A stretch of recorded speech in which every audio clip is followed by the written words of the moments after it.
Alô, você, seja muito bem-vindo a este canal. Aqui nós falamos sobre regularização de obras na Receita Federal. Eu sou Loici Pires, arquiteta, especialista em regularização de obras na Receita Federal. Ensino você a economizar até 70% no pagamento do INSS da sua obra. Para você que vende, constrói casas para vender com objetivo de lucro, esse é o seu lugar. Aqui a gente fala sobre como economizar, falamos sobre os erros mais comuns que acontecem, falamos sobre as estratégias que podem ser utilizadas para você economizar no imposto da sua obra. E hoje nós vamos falar sobre um tema fundamental que impacta diretamente o lucro do seu negócio. Os erros mais comuns que fazem com que a prefeitura solicite adequações no seu projeto ou até mesmo pode reprovar esse projeto. Então, quando você precisa que o arquiteto ou arquiteta, o engenheiro ou engenheira que elaborou o projeto para você, se eles precisarem fazer alguma adequação no projeto, isso acaba impactando o tempo de execução da obra e adia a venda da sua construção e, consequentemente, adia o momento em que você vai botar o dinheiro no bolso, o investimento realizado. Então, se você já passou por isso, sabe muito bem do que eu estou falando. Antes da apresentação da documentação na prefeitura, é preciso fazer uma verificação criteriosa, aplicar um checklist com todas as exigências da prefeitura, assegurando que, se acontecerem, as alterações serão de rápida correção, né, para que você possa reapresentar o mais rápido possível esse projeto na prefeitura para reanálise. Uma outra ação necessária é quanto ao monitoramento das demandas que são abertas pela prefeitura. Enquanto ela faz a avaliação do seu projeto, pode surgir algumas dúvidas, pode surgir alguma pendência, e ela abre um procedimento para que você faça a correção. Então, esse monitoramento da comunicação com a prefeitura evita a demora, né, no acesso dessa informação e, consequente, perda de tempo para a reapresentação desse projeto. E isso pode ajudar a acelerar o tempo de execução e finalização dessa obra. Neste vídeo, eu vou te mostrar os erros mais comuns que podem travar a aprovação do seu projeto. E antes de começar, já aproveita para se inscrever no canal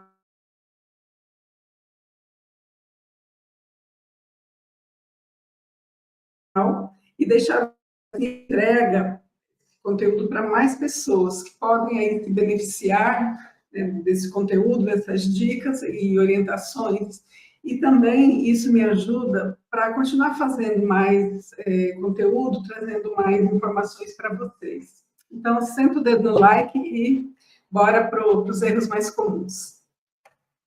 Então, antes de falar nos erros, vamos dar uma relembrada como é que funciona o processo de aprovação de um projeto na prefeitura. E tem um vídeo completo no canal, e eu vou deixar o link aqui para vocês na descrição. Então, se você quiser saber e entender um pouquinho mais sobre a parte da prefeitura, o passo a passo, documentação, como é que funciona esse processo, acesse esse link que você vai entender como é que funciona. Então, toda obra, ela precisa ser aprovada pela prefeitura antes de começar a construção. Então, esse processo garante que a construção, ela siga as normas de segurança, normas de acessibilidade, respeitem as normas de meio ambiente e também do planejamento urbano da cidade. E o que a prefeitura analisa quando você dá entrada, né, num projeto lá na prefeitura? O que ela analisa? Quando se trata de aprovação de um projeto de construção, as prefeituras costumam analisar vários aspectos para garantir não apenas a segurança e a funcionalidade da edificação, mas também o respeito às normas urbanísticas, às normas ambientais também. Então, embora assim, os critérios possam variar de uma cidade para outra, existem alguns pontos que são comumente avaliados. Conformidade com o plano diretor municipal, o Código de Obras e o zoneamento são itens que são observados no momento que a prefeitura faz a análise do seu projeto. No caso do uso do solo, verifica se a edificação respeita a destinação do terreno. Dentro do plano diretor, são definidas algumas áreas que são específicas para certo tipo de edificação. Por exemplo, eu morei um tempo em Brasília, até quando eu cheguei, eu estranhei um pouquinho, porque lá essa setorização ela é muito clara, muito definida. Então, lá existem as superquadras, que tem a parte residencial e uma parte comercial. Então, ali aqui a gente pode ver em outras cidades, a gente vê em uma casa, uma residência, um comércio, uma residência, um prédio, uma clínica, uma padaria, então tudo meio misturado na cidade. Em Brasília, no plano piloto, isso já é um pouco mais, digamos, organizado, setorizado, na verdade.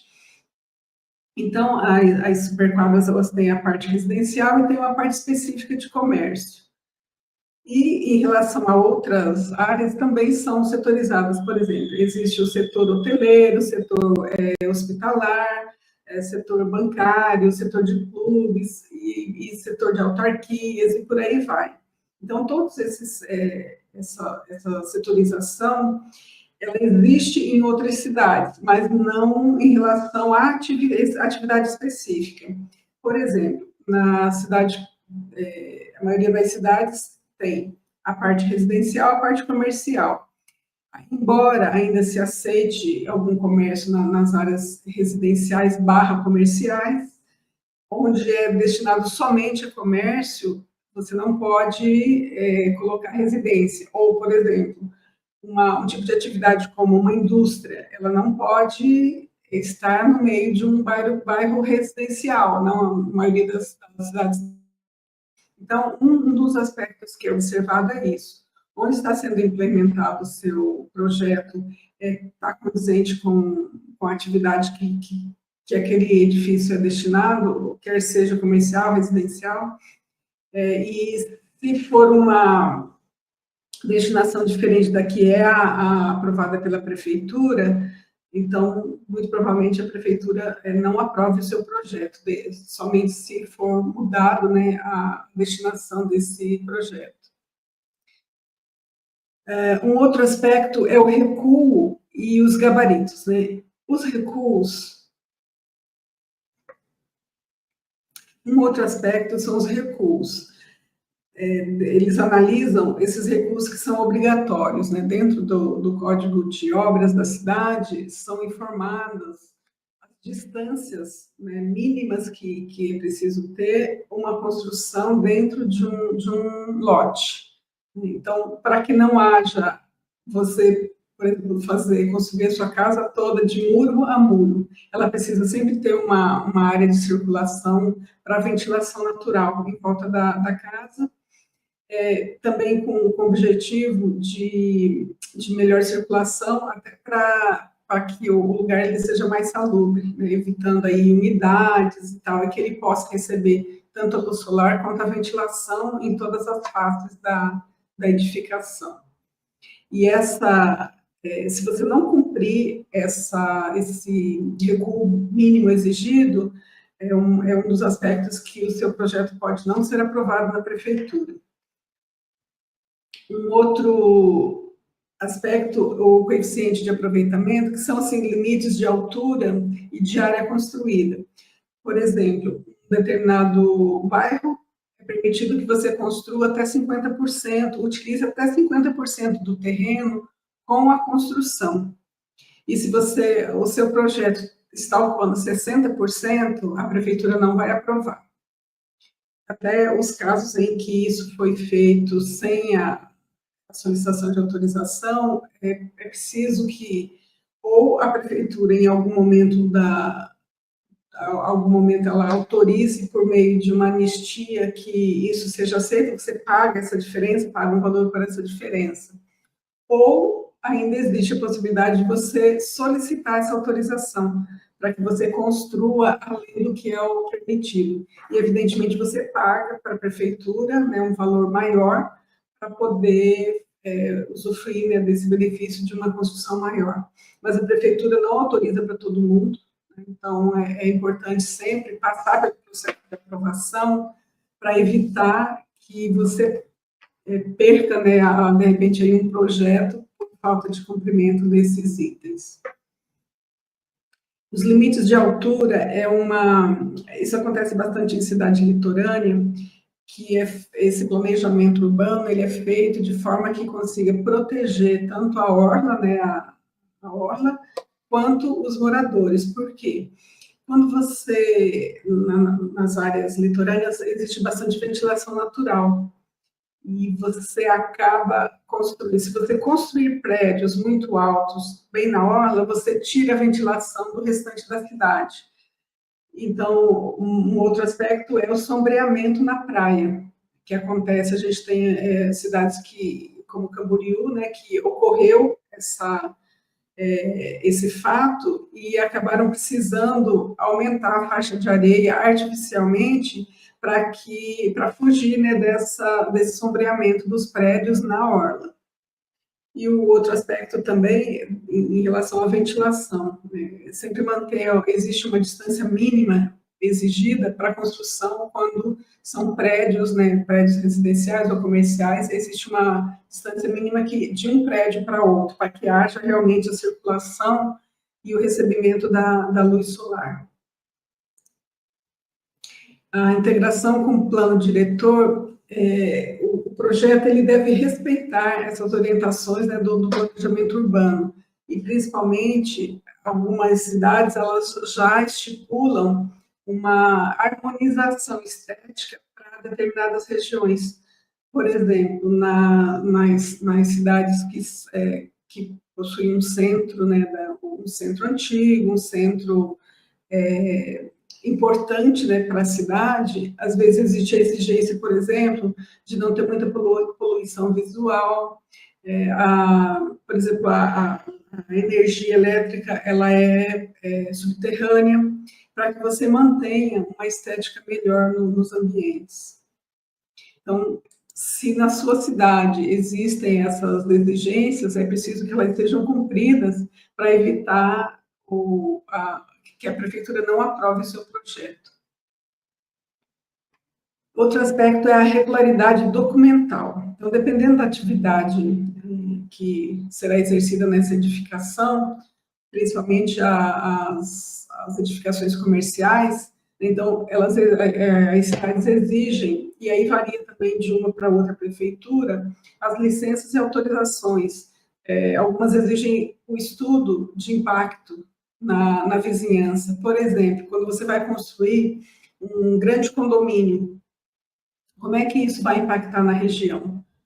Tanto no ambiente, né, quanto nas construções vizinhas.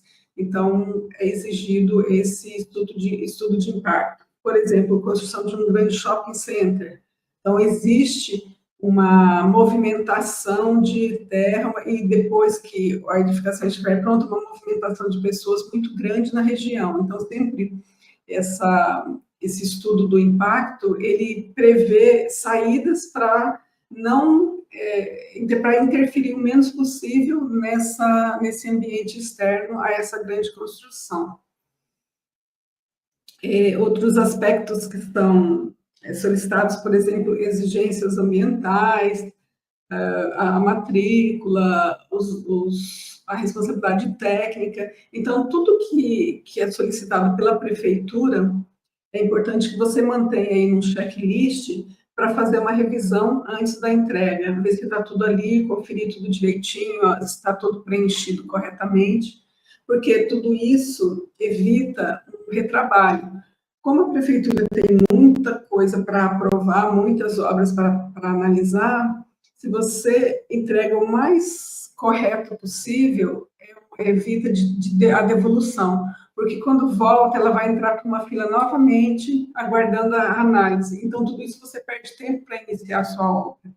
E aí, lá no final, você está, de repente, pretendendo terminar essa obra aí com um ano e meio, você vai, de repente, estender alguns meses a mais por falta da apresentação completa da documentação.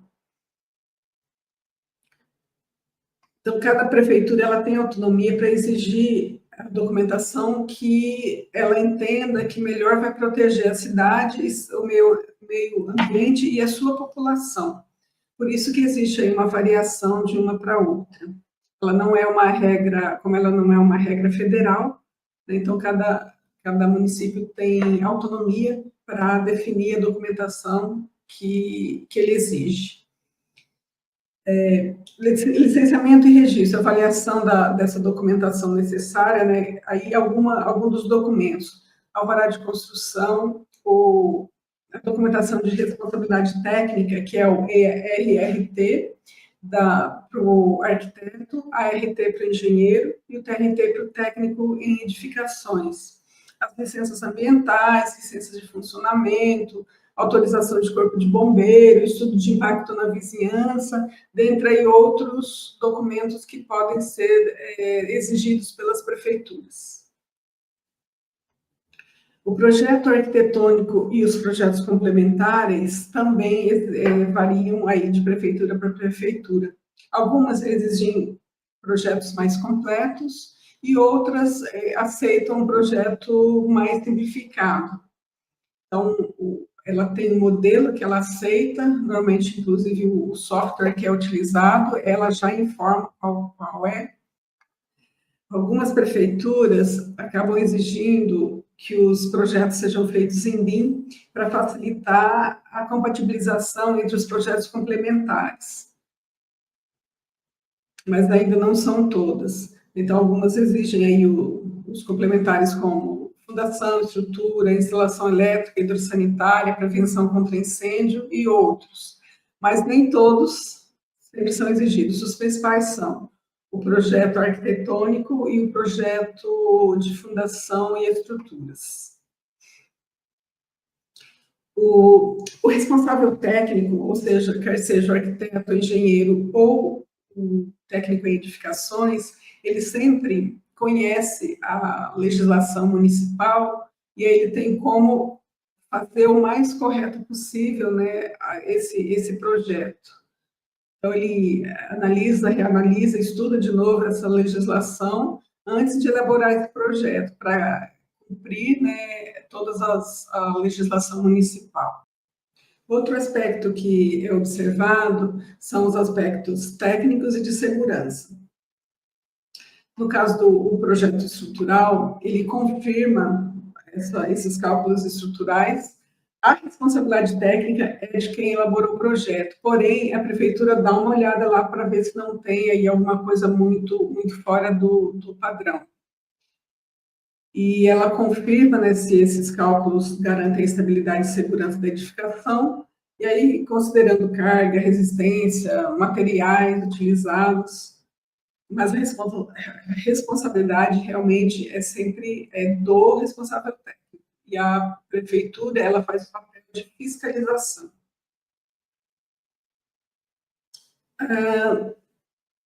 Aspectos de segurança contra incêndio, ele é exigido para as construções públicas ou quando elas são residenciais multifamiliar, exemplo de prédios, né, onde tem vários apartamentos. Então, é preciso que analise esses dispositivos de segurança, rotas de fuga, extintores, sistemas de alarme e saídas de emergência, conforme as normas do Corpo de Bombeiro. E, normalmente, o Corpo de Bombeiro ele faz uma vistoria, principalmente quando é multifamiliar, para ver e comprovar, né, essa adequação. As instalações complementares, que são de sistemas elétricos, hidrossanitários, de ventilação, eles devem estar dimensionados corretamente, né, para evitar aí os riscos e garantir o conforto dos usuários.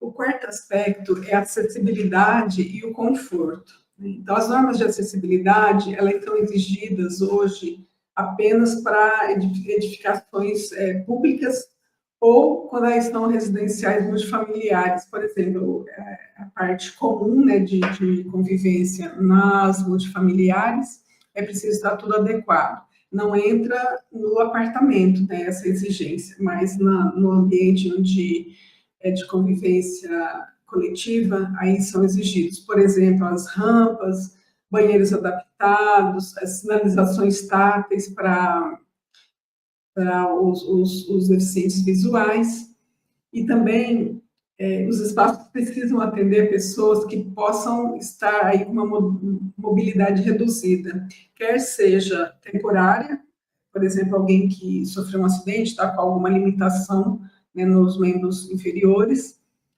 e também a existência do idoso, né, que tem uma mobilidade reduzida, aí não é temporária, mas ele sempre vai precisar dessa adequação para maior conforto mesmo desses moradores.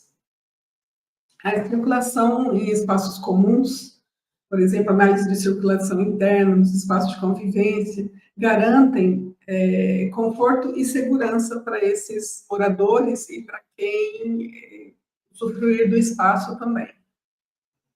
O quinto ponto são os impactos urbanos e ambientais. Então, a sustentabilidade e a gestão ambiental são temas que são bastante observados atualmente, né, e verificam o cumprimento de normas relacionadas a, principalmente, a gestão de resíduos, né, durante a execução da obra, para onde vão aí os entulhos, tudo que sai da obra, que sobra na obra, para onde que vai isso? Algumas cidades já têm o monitoramento até das próprias caçambas, para evitar que essas caçambas, por exemplo, peguem o entulho daquela obra e joguem em qualquer lugar, no local que não seja adequado.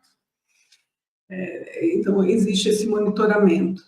E a prefeitura, fazendo isso, ela consegue melhorar a qualidade do ambiente de forma que cada construção se desfaça, né, desses entulhos de forma correta, nos lugares próprios, né, para despejo desses resíduos. Um outro aspecto também observado é a gestão desses resíduos na pós-ocupação. A partir do momento que as pessoas estão habitando aquele ambiente, existe uma geração de entulhos muito grande, de resíduos, na verdade, muito grande. Então, como é que isso vai ser gerido dentro desse condomínio, por exemplo? Então, é preciso que haja um plano definido, né, para que esse resíduo tenha um tratamento adequado. E o uso eficiente de recursos e eventuais medidas que mitiguem, né, diminuam os impactos ambientais, também as prefeituras podem exigir. Por exemplo, no caso do grande shopping, onde que vai haver uma movimentação intensa nessa região, é preciso que o projeto preveja como é que eles vão minimizar esse impacto na vizinhança. Outro aspecto observado dentro dos impactos urbanos e ambientais são a infraestrutura urbana, que seria a avaliação da compatibilidade do projeto com a infraestrutura local, como acesso, rede de água, esgoto, drenagem, sistema de transporte. Quando um grande empreendimento, por exemplo, de casas residenciais, um condomínio de casas residenciais será implantado num bairro, é preciso que seja previsto tudo isso. Já existe infraestrutura, a empresa precisa oferecer isso, acesso, rede de água, de esgoto, de drenagem, tudo isso é feito junto com a prefeitura, mas a responsabilidade é do empreendimento. Para o sexto item observado, seria a conformidade técnica e normativa. Então, as normas técnicas, né, que geralmente estão dentro da ABNT, ou nas regulamentações locais, elas analisam os métodos e as especificações adotadas dentro do projeto. Aí, bem aquela análise bem técnica mesmo, né, que devem ter conformidade com todas as normas, né, que estão vigentes. Em relação a inovações tecnológicas, em alguns casos, as prefeituras também podem avaliar o uso de tecnologias que aumente a eficiência energética ou a sustentabilidade, verificando se elas estão integradas de maneira adequada ao projeto. Algumas cidades, inclusive, dão até um incentivo fiscal para projetos que utilizem essa eficiência energética. Nós temos aqui no Nordeste algumas cidades, são cidades smart cities, né? São as cidades inteligentes. E onde eles utilizam assim, a maior quantidade de estratégias de eficiência energética possível, eles têm nessas cidades, são bem interessantes da gente conhecer. E o objetivo é que, com o passar dos anos, a maioria das cidades também acabem se adequando, né, para essa estratégia. E o sétimo aspecto seriam os aspectos urbanísticos e estéticos. A integração com o contexto urbano, a integração de uma edificação com o contexto urbano é muito importante. Então, as prefeituras verificam se o projeto se adapta harmoniosamente ao entorno, respeitando a identidade e o patrimônio urbano. Por exemplo, eu tenho um centro de cidade histórico, e aí de repente, tenho um espaço lá e vou construir uma edificação. Ela precisa, não pode destoar, né, das demais edificações, ela tem que se integrar. Não necessariamente que ela vá ter aí uma estética, a mesma estética utilizada dessa cidade histórica, mas ela precisa se integrar harmonicamente, né, com esse ambiente. Particularmente em áreas históricas, né, que eu estava comentando, então é preciso obedecer, inclusive, as diretrizes de preservação desse visual da região. E esses pontos que eu comentei, né, esses 7 pontos, eles são indicativos de algumas observações, alguns aspectos que as prefeituras observam para fazer a aprovação do projeto. Porém, como eu disse no início, cada prefeitura tem autonomia para indicar que tipo de documentação ela exige para aprovar um projeto. Então, sempre ela tem bastante autonomia. Por isso é importante que o arquiteto, o engenheiro ou o técnico que vão elaborar o projeto dominem bem essa legislação municipal. E aí, o projeto entrou na prefeitura, né, foi acolhido, e a prefeitura vai analisar. Então, se ele atender plenamente essas exigências, normas da construção civil, né, do Código de Obras do município, respeito ao zoneamento da cidade, o que eu havia comentado, não construir o tipo de edificação que não pode ser construída naquele ambiente. Se os recuos e afastamentos estão corretos, se atende regras de acessibilidade, se apresenta a área permeável quando exigida, né, a maioria das cidades hoje acaba exigindo um percentual de área permeável dentro do terreno, se há impacto ambiental ou necessidade de licenciamento especial, enfim, se atender todas as premissas divulgadas pela cidade, pela legislação municipal, o projeto tem aí grande chance de ser aprovado com um mínimo de alteração. Então, esses pontos analisados pelos servidores da prefeitura, se eles estiverem em desacordo com as leis e normas, a prefeitura pode abrir uma solicitação de correção. Aí, se o projeto atender plenamente, né, toda a legislação, simplesmente será aprovado. Agora, se ele infringir gravemente e sem possibilidade de ajuste a alguma legislação, ele é reprovado e o profissional responsável deverá fazer esse reajuste, essas alterações e dar entrada novamente nesse processo. E quando ele é reprovado, não cabe correção, e, assim, ele perde lugar na fila, digamos assim. Encerrou, não aprovei, volta, aí vai fazer a correção para adequar, né, com as normas e dar uma nova entrada nesse projeto. E isso também, assim, a maioria das cidades. Pode ser que tenha alguma que aceite fazer somente alteração, mas se ele for reprovado, a indicação indicativa é de entrar novamente com esse projeto. E agora, vamos ver os erros, né, que levam à reprovação. Como a gente já viu tudo que é analisado, então acho que já até fica mais fácil da gente entender o que são os erros que acabam acontecendo e a prefeitura ou abre uma ocorrência para adequação ou ela não aprova o projeto.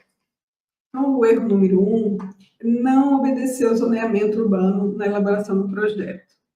Ah, mas o engenheiro, o arquiteto não sabia que não pode construir lá?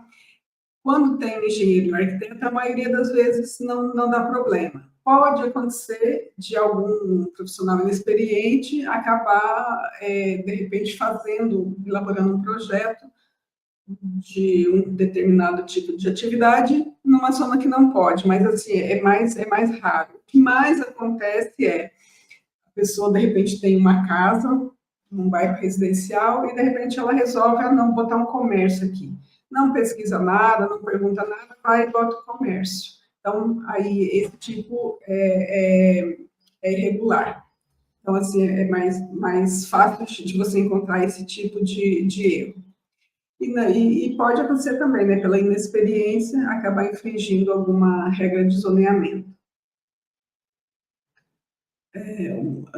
Relembrando, né, que eu já até comentei das cidades litorâneas, então o objetivo desse zoneamento no litoral é a proteção dessa orla, né, tanto da orla quanto do restante da cidade, que um edifício alto, muito alto, criando barreira, né, um do lado do outro, que cria uma barreira para a ventilação natural da cidade. E por isso que existe uma altura mínima. Então, o zoneamento nada mais é do que esse documento, né, que normalmente está dentro do plano diretor, que dá as regras, né, o caminho urbanístico a ser seguido para ter a cidade mais não tão quente, para diminuir as ilhas de calor, para realmente definir normas que sejam boas para todo mundo. E isso funciona assim, a cidade separa em zonas, necessariamente não é um bairro, mas vai ter mais de um bairro numa mesma zona, e para aquelas zonas são definidas vários itens que devem ser obedecidos. Então, de repente, naquela área, você não pode construir mais que 50% do terreno. Isso precisa ser obedecido. Se você está determinado, você só pode 50% e você usa 60%, 70%, não é isso com certeza. Então, por isso que é importante dominar essa documentação municipal.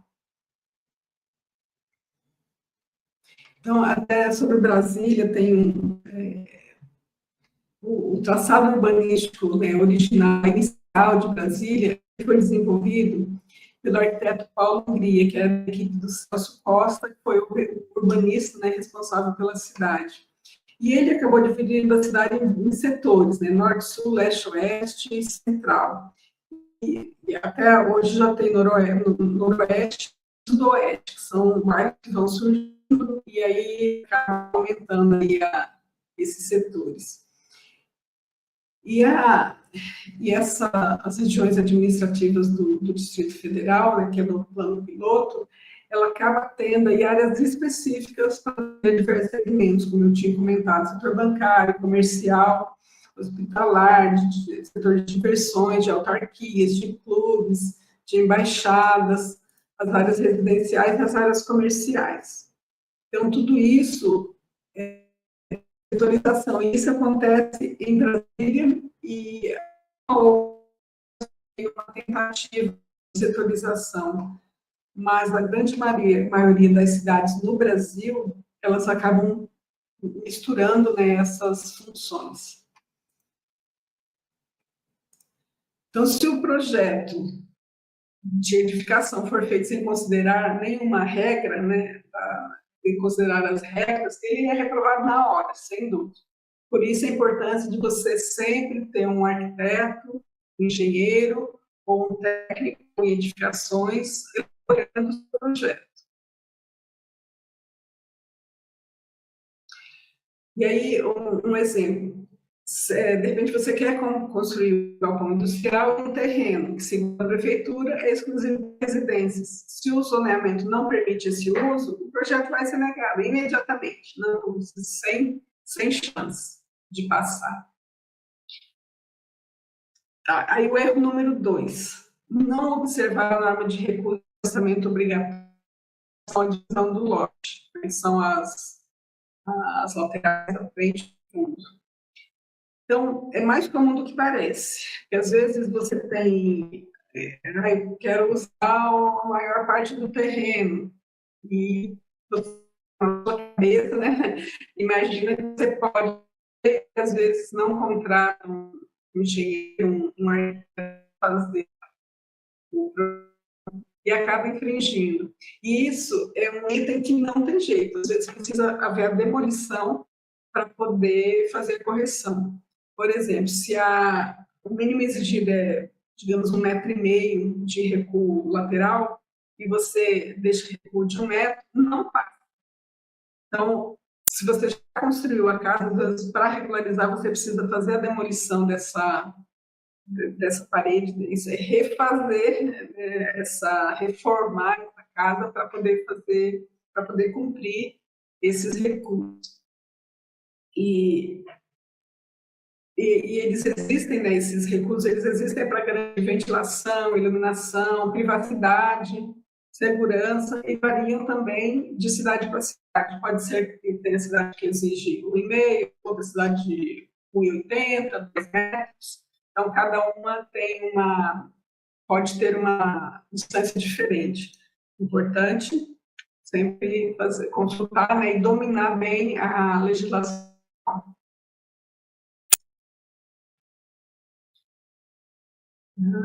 Tá. Um outro exemplo seria do recuo frontal. Então, a cidade normalmente é 4 metros, 5 metros, uma outra tem 3, pode pedir 3 metros. E do projeto, por algum erro, a legislação exige 4 metros e foi colocado a 3 metros de distância, né, do limite frontal do terreno. Não aprova. Se essa construção, por exemplo, já for existente e estiver fora da norma atual, se ela foi quando ela foi construída, digamos, uma casa antiga e construída há 30 anos, e há 30 anos atrás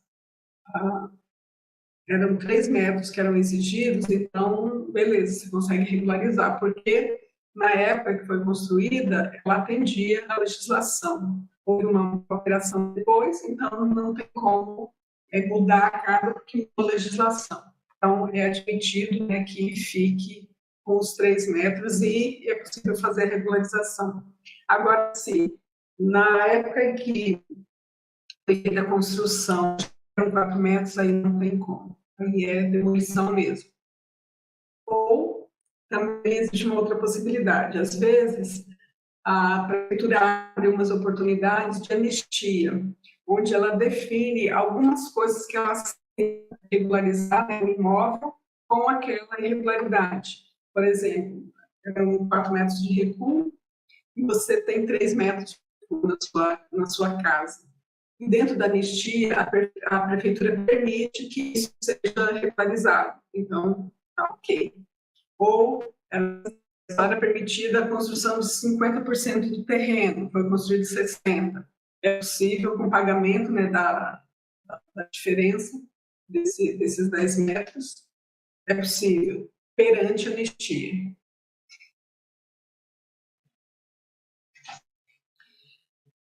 Tá, então, além de observar a legislação, é importante sempre aguardar a autorização de construir dada pela prefeitura, ou seja, aprovou o seu projeto e deu autorização para construir. aí você já tem certeza que está sem pendências e que você pode construir da forma que foi projetado, sem ter problema nenhum com a prefeitura. O erro número 3, a falta de acessibilidade no projeto. Se a gente estiver tratando de obra comercial ou obra de residencial multifamiliar, que seriam os prédios, aí a acessibilidade é um item obrigatório. Então, muitos projetos, principalmente para edificações, é preciso cumprir. Se não cumprir a legislação de acessibilidade, o projeto não é aprovado. Abre exigência e, por exemplo, tem casos que na frente um dos itens que é o mais comum é a rampa. A rampa e o banheiro acessível é o que é mais comum. Agora, a rampa é o que dá mais trabalho, porque ela tem uma inclinação mínima que ela precisa ter. Desculpe, uma inclinação máxima que ela precisa ter. Então, em função disso, dependendo da altura da entrada principal do prédio, pode ser que você não tenha espaço para essa acessibilidade. Então, se a edificação já é existente, existe aí uma possibilidade de você fazer um laudo afirmando que essa residência, e principalmente em casos de edificações antigas, você tem como entrar com um pedido na prefeitura para liberar esse cumprimento dessa norma. E aí vai da prefeitura aceitar ou não isso aí, mas existe a possibilidade de você pedir quando você tem um laudo dizendo que naquela edificação é impossível cumprir a norma de acessibilidade. E aí, dando entrada, a prefeitura vai analisar e verificar se ela vai aprovar ou não esse seu pedido. E o que significa acessibilidade? Então, acessibilidade, elas são adaptações que elas são necessárias para atender o conforto e a mobilidade de pessoas que estão ou com uma mobilidade reduzida temporária ou realmente com uma mobilidade, elas têm uma mobilidade reduzida, pessoas que têm deficiência visual, auditiva, todo esse tipo de deficiência precisa ser previsto e utilizando a norma 9050, que é a norma de acessibilidade. E essas pessoas, elas são incluídas quando você oferece um espaço com conforto e segurança para que elas usufruam, né, desse espaço. E aí existe algumas exigências, por exemplo, a largura mínima de portas e corredores, a largura mínima de portas em função do trânsito de cadeira de rodas. Então, que ele exige um pouquinho mais de espaço. Por isso que é importante, sempre no momento do projeto, você atentar, né, para os corredores, para as portas, para ter essa largura mínima que gere mobilidade para aqueles que têm necessidade. As rampas e elevadores em locais, comércio ou público, né, de acesso público, eles são obrigatórios, tem que ter ou rampa ou elevador. Os banheiros precisam ser adaptados e a sinalização tátil para deficientes visuais. Então, esses são itens que não passam. Se você não tiver adaptado na sua obra, quando você der entrada no projeto, ele não é aprovado. Ela pode exigir, né, esses ajustes antes da aprovação. E como é que você faz, então, para evitar esses erros todos? É importante que o profissional que vai elaborar o seu projeto, ele seja um profissional habilitado. Os profissionais habilitados, eles têm acesso a essas informações e fazem os projetos em cumprimento a toda a legislação necessária.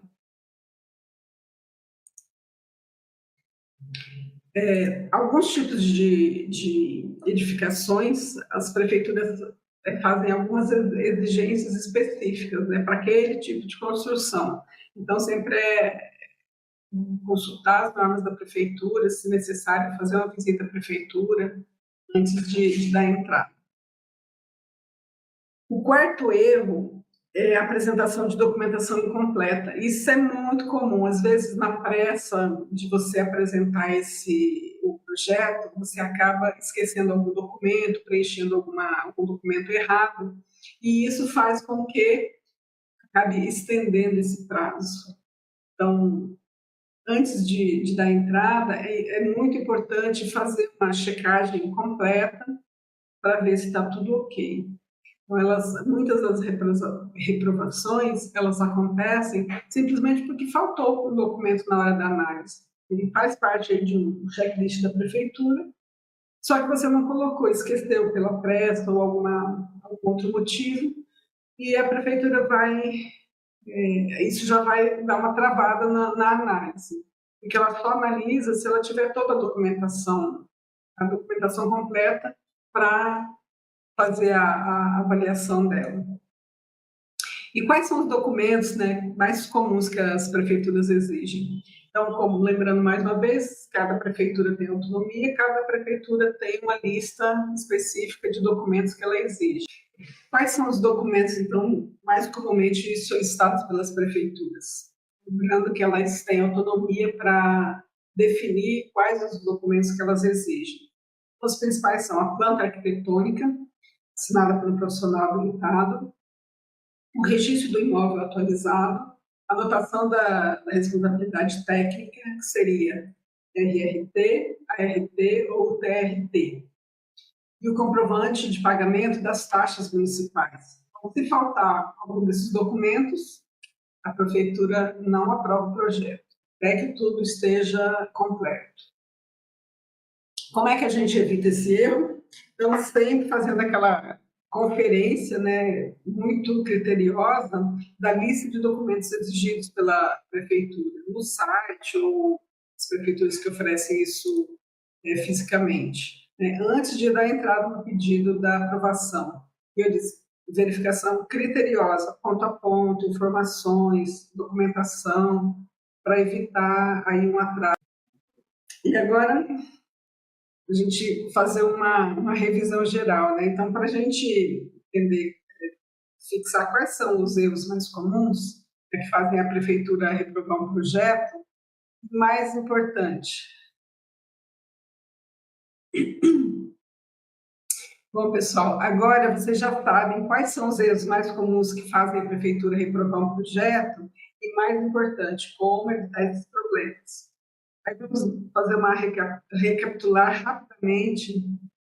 Seriam obedecer o zoneamento antes de projetar, respeitar os recursos obrigatórios, incluir acessibilidade, principalmente quando a legislação assim o exigir, organizar toda a documentação antes de dar a entrada do pedido, fazer aquela checagem e contratar sempre um profissional habilitado para a realização elaboração desse projeto. E você pode, ou você mesmo dar entrada nessa documentação da prefeitura, ou você pode contratar um especialista em regularização de obras, que realmente ele tem já expertise para entregar esse projeto mais correto possível. Se você seguir esses passos, as chances de ter o seu projeto aprovado sem complicação nenhuma serão muito maiores. Então, me conta aqui nos comentários, você já teve algum projeto reprovado? Qual foi o motivo? Vamos trocar experiências? Se você colocar, eu vou te responder. E antes de sair, não esqueça, deixe seu like e se inscreve no canal, para mais conteúdo sobre regularização de obras ficar disponíveis para você. E se ainda não me segue no Instagram, vai lá, CND Fácil, e eu deixei o link aqui embaixo na descrição do vídeo para você poder acessar. Lá eu tenho informações diariamente sobre regularização de obras. Agradeço a sua companhia, agradeço você me acompanhar até aqui e até o próximo vídeo.